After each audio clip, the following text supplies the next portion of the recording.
When Stephen Cooksey was diagnosed with diabetes, he felt like he was at the end of the road. His doctor told him that diabetes was a chronic disease that he was going to have to deal with for life. He saw a registered dietitian who recommended he eat a low-fat, high-carbohydrate diet. Unlike most, Stephen went out of his way to do his own research on the best diets for diabetes and came to the conclusion that doing the opposite, a low-carb, high-fat diet, would be more effective. Steve lost 78 pounds and essentially reversed his diabetes, with his blood sugar getting back into the normal range and no longer needing insulin injections. He was so excited about the resulting benefits of his personal journey that he wanted to spread the word for others who dealt with this life-threatening disease. He started a blog, diabeteswarrior.net, and used it as a platform to share his knowledge and story. After 3 years of selflessly helping countless people improve their health and their lives, Steve was, okay, let me give you 3 guesses. 1. He was rewarded for his good behavior with a medal and a prize. 2. He received the key to the city. Or 3.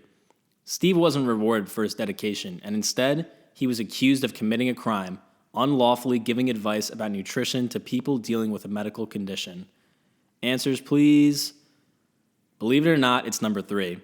Shocking, or really not so shocking at all. We'll let you be the judge. Here are the facts. 47 states have laws against this. They were enacted mainly due to heavy globalist lobbying from a group by the name of the Academy of Nutrition and Dietetics. These laws, bought and paid for through very questionable lobbying and more than willing sleazy, egocentric politicians who are willing to roll with the punches on their votes for the right incentive. Pay to play at its best. These dirtbags claim the laws are to serve to safeguard public health, but this nonsense is completely disproven in an Academy letter leaked to Forbes. It said, and I quote, "Registered dietitians face a significant competitive threat in the provision of various dietetic and nutrition services." This video will discuss the Academy, a corrupt organization on a quest for as much money and power as humanly possible.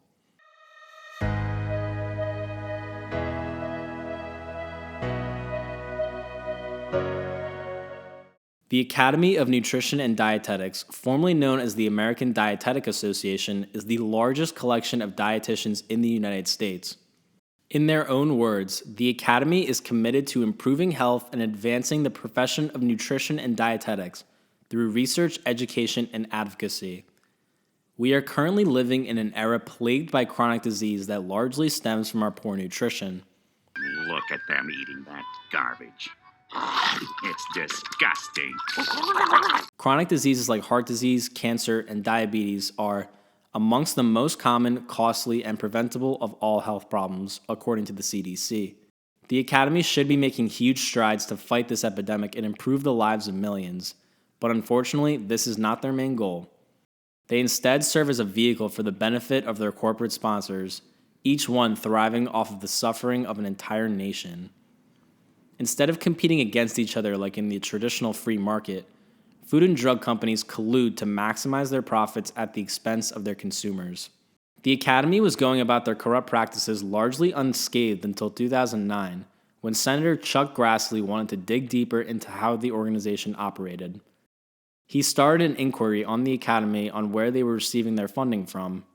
They obliged, and Grassley immediately requested that the information be made public on their website to improve transparency and accountability. Grassley did his best to bring the truth behind the Academy to the surface, but as we'll see, the government wouldn't want to expose their own funders. He hasn't given up, though. I've been speaking to Senator Chuck Grassley of Iowa and others in Congress in order to get something on drug pricing done, and done quickly and properly. This forces us to dig deeper into the situation where the nefarious schemes of the organization become more apparent.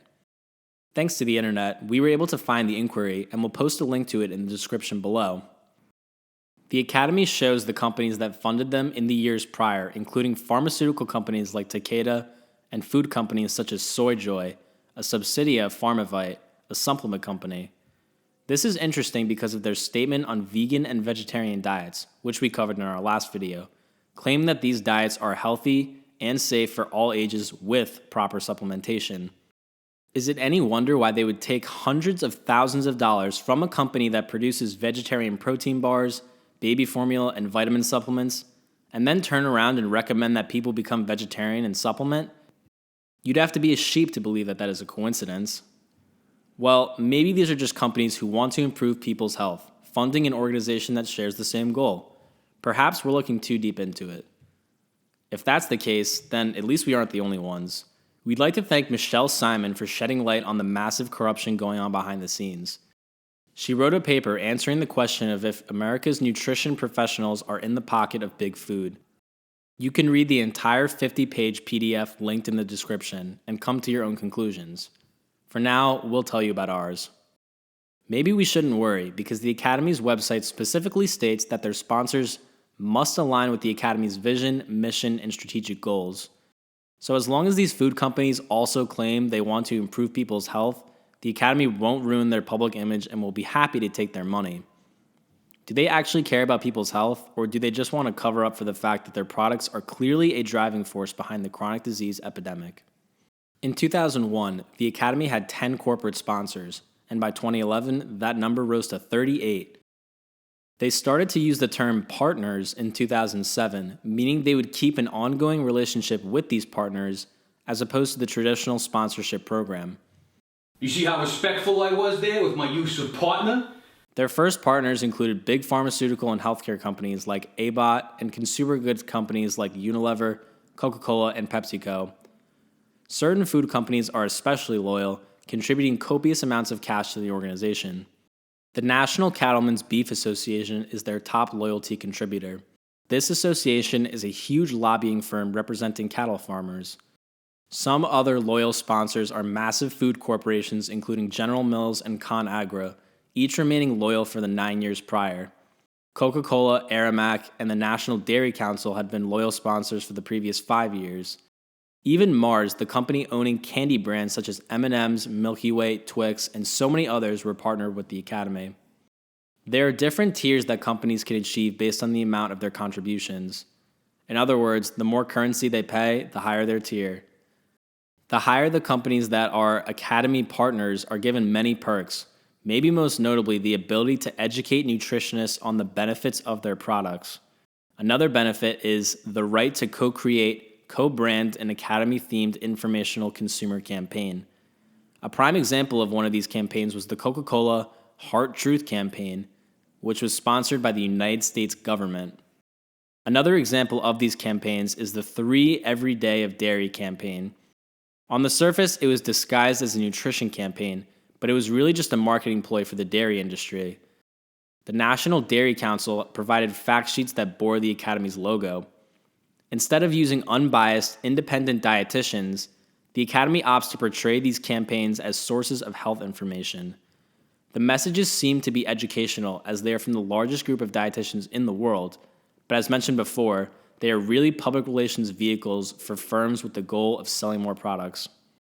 Perhaps the most recognizable corporation in the entire world, Coca-Cola does everything in their power to make sure they aren't held accountable for the recent surge in obesity and type 2 diabetes. Honestly, their marketing strategies are brilliant. By portraying themselves as a company that wants their consumers to be happy and healthy, they trick the average person into believing that they actually want to make change. Perhaps the biggest example of this is how much emphasis they put into calories. This can be seen in their advertisements, as they like to treat obesity as simply a matter of math as opposed to biology. At Coca-Cola, we understand that parents are concerned about their kids having a healthy and balanced diet. Wherever it comes from, every calorie counts, including those from our drinks. But they can be a part of a balanced diet and active, healthy lifestyle. Of course, they also have beverages that are 0 calories but still contain artificial sweeteners, which can disrupt several metabolic and endocrine processes implicated in disease. Coca-Cola sponsored the Academy from 2008 to 2015, pouring in millions of dollars to protect their interests. In 2012, the Academy released their stance on sugar and non-caloric sweeteners, claiming, "Consumers can safely enjoy a range of nutritive and non-nutritive sweeteners when consumed within an eating plan that is guided by current federal nutrition recommendations." This statement wouldn't be a problem, but the research on sugar addiction is pretty convincing. We'll post some of the links to the papers in the description below. It is the Academy's refusal to admit that there are in fact foods that are bad for you regardless of calories that allows them to partner with every big food company under the sun and save face. I also find it hilarious that in the Academy's press release back in 2008, they said, "The Coca-Cola Company will share research findings with ADA members in forums such as professional meetings and scientific publications." Yes, I'm sure the Academy would be happy to be presented with all of the research Coke can find. The same weak research that the Coca-Cola Company literally funds when they like the results and pulls the plug on when they don't. You can't make this stuff up. They're just making stuff up, okay? Coca-Cola's intervention on the Academy didn't end in 2015. It just took a brief intermission. In 2017, one of only 2 Academy presidential candidates was in the pocket of the sugar beverage industry. Neva Cochran was funded by the American Beverage Association as well as the Calorie Control Council, an organization of food and beverage companies, the biggest being Coca-Cola. Just a year prior to her being up for election, she was on Twitter campaigning against the proposed soda tax. When one of her colleagues called her out on Twitter for not disclosing her corporate ties in her candidate biography, a representative at the Academy ordered her to remove the tweet. Remember, this is all possible because the Academy openly allows corporate partnerships as long as they claim to advocate for a healthier future. As long as the Academy can portray these sponsorships as attempts to further their mission, they'll take their money without hesitation. Take, for instance, when the dietitians of the Academy were sponsored by Hershey to visit their chocolate factory and called the event From Nature to Nutrition, a Hansen exploration of natural cocoa from the bean to health benefits.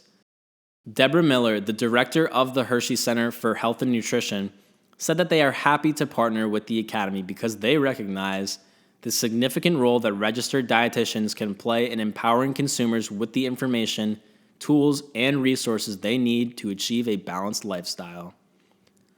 Later that year, Hershey and the Academy partnered to create the Moderation Nation program to educate people on how moderation is the key to a healthy diet.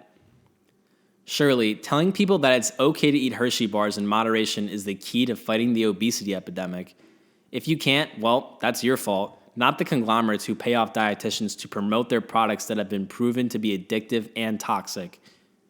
Even Willy Wonka can see through their bullshit. These companies are not only funding the Academy, but are also actively trying to change their opinions by presenting them with information that makes their products look better. Every year, the Brainwashed Dietitians of America, the Academy of Nutrition and Dietetics, hosts the Food and Nutrition Conference and Expo.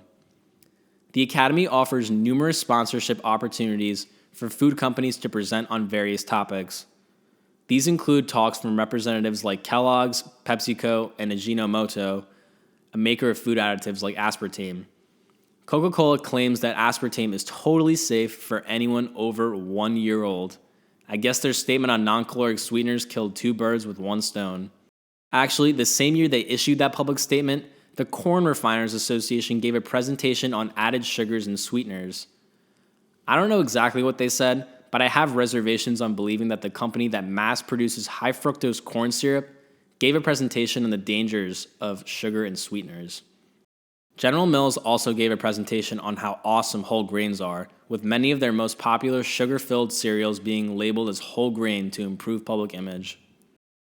Even worse than this is the invasion of the International Food Information Council, or IFIC. They routinely volunteer presentations at the expo. Sounds like a pretty reputable organization, right?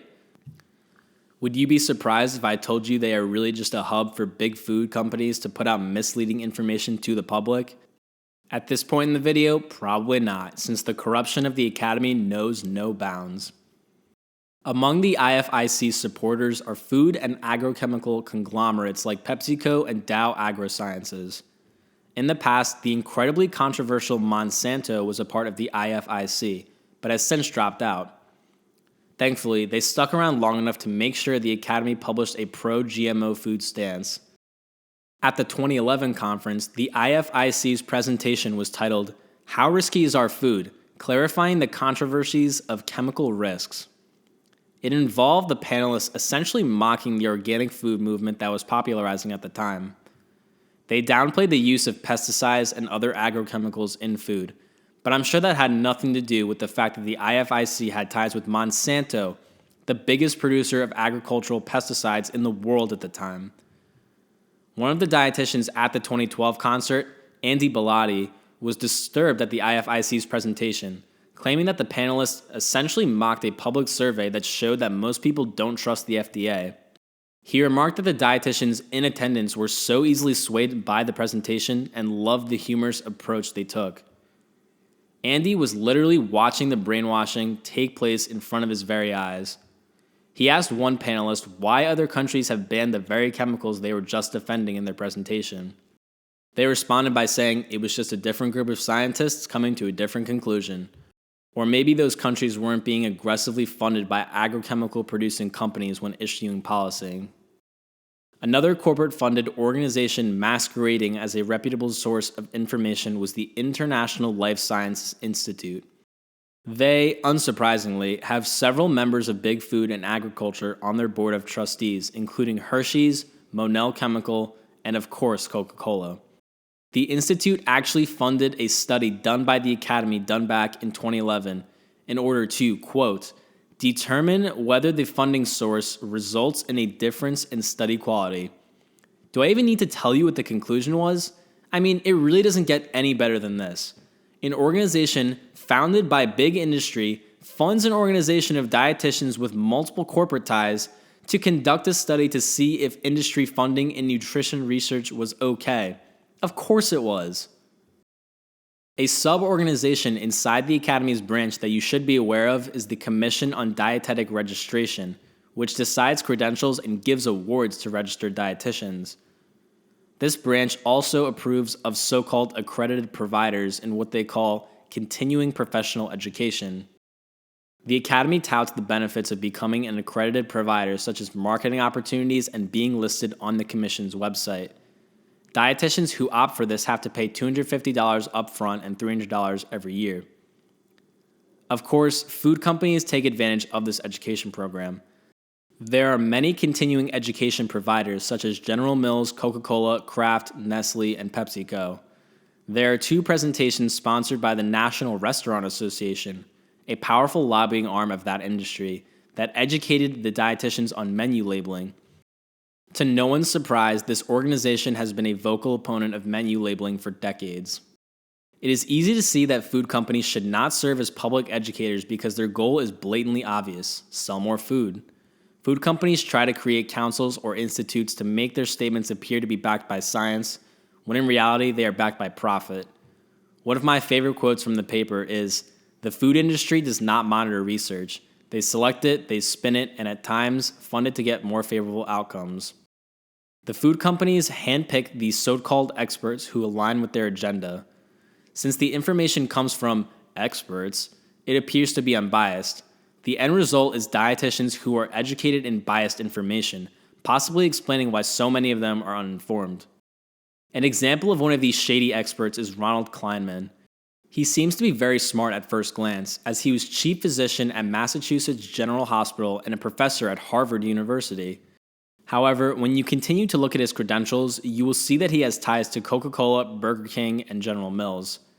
Monsanto also pays this guy, and then he happened to be one of the experts that spoke out against the proposition in California to require labeling of genetically modified foods.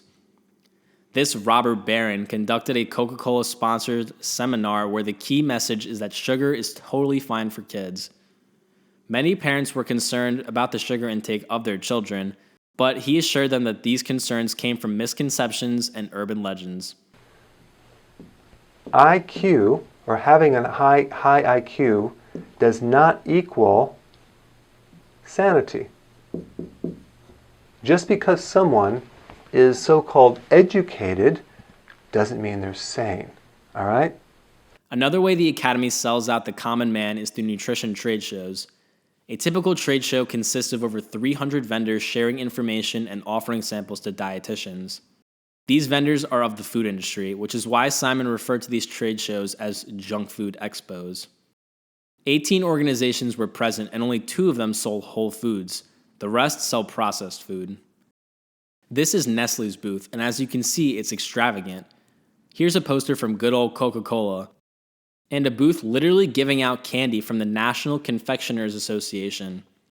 Of course, to push their plant-based agenda, they had to have a booth of Meatless Mondays as well. Well, maybe we shouldn't call it an agenda since their biggest sponsor is the National Cattlemen's Association. Truth is, the Academy is willing to promote any message as long as they get paid for it. How is this system not corrupt? Among the registered dietitians are students studying dietetics, brainwashing them on the agenda as early as possible. Registered dietitian Elizabeth Lee attended one of these expos and tells about the product samples of Coke, Pepsi, and McDonald's. Simon was actually able to find her way into one of these trade shows and detailed her experience. You know, our good friends over at Monsanto had to make an appearance. However, this time it was underground. As Simon explains, she met the first dietitian ever hired by the company. She said that her role at the show was to address any concerns that other dietitians had with Monsanto and to report these concerns back to the company. I gotta hand it to the guys at Monsanto. They really know how to save their public image and simultaneously influence the largest organization of public health influencers in the entire country. Unlike many health organizations, the Academy has a political action committee. You can see their political spending in the previous years. Here are some of the issues that the Academy's PAC lobbied on specifically. Many of these are actually issues that a nutrition organization should be advocating for. They have made positive steps, including improving nutrition standards of school lunches and filing supportive comments of the Federal Trade Commission about junk food marketing to kids. Most of the issues they were involved in weren't very politically contentious. They always are sure that they don't upset their sponsors like Coca-Cola or Hershey's. Unfortunately, the Academy has a history of and continues to benefit the interests of their corporate overlords. For example, in 1999, they opposed legislation that would require the labeling of trans fats. Then we can look at New York City's attempt to improve public health by proposing limits on cup sizes at restaurants. This would have obviously upset sponsors like Coca-Cola and PepsiCo. In 2012, they then said that this proposal was based on theory and that research was needed to see if it would actually work.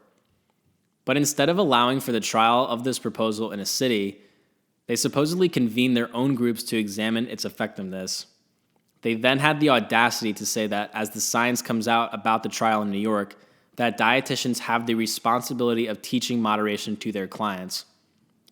The Academy claims to be a science-based organization, but recommends that the dietitians who are brainwashed by big food tell their clients what to eat.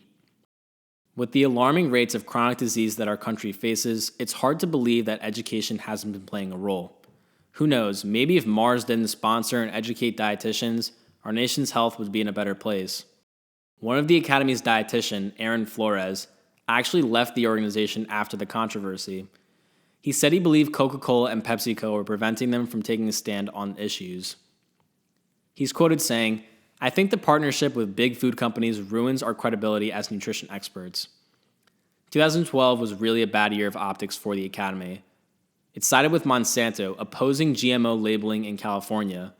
They again said that they would have to conduct a review to evaluate the safety of GMOs. That sounds great in theory, but when bills are being pushed through legislation, you don't have the luxury of time. Why oppose such labeling in the first place? Unsurprisingly, the Academy is doing very well financially. Reports from 2011 indicate that it took in almost $34 million in revenue and spent $34.8 million while enjoying about $20 million worth of net assets. They reported $1.8 million in sponsorships, but that probably isn't the whole story, as there is a line for programs and meetings that could easily include expo money. It's entirely possible that there is funding apart from sponsorships. It's entirely possible that Annually, the Academy operates at about break-even, matching its expenses to its revenues.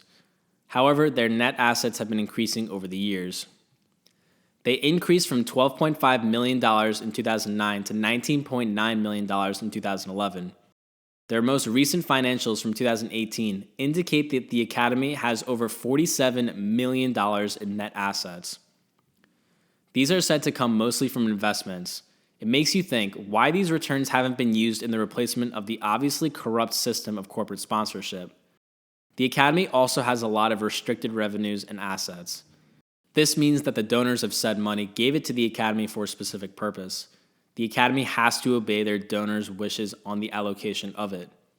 The Academy of Nutrition and Dietetics Foundation, their philanthropic arm, kept an unusually large sum of money in the bank when this paper was written. Its net assets were more than 6 times its annual expenses. Keep in mind that corporations generally keep between 6 months and 2 years' worth of expenses as cash. It is a money machine, and each year, more money is set aside for savings.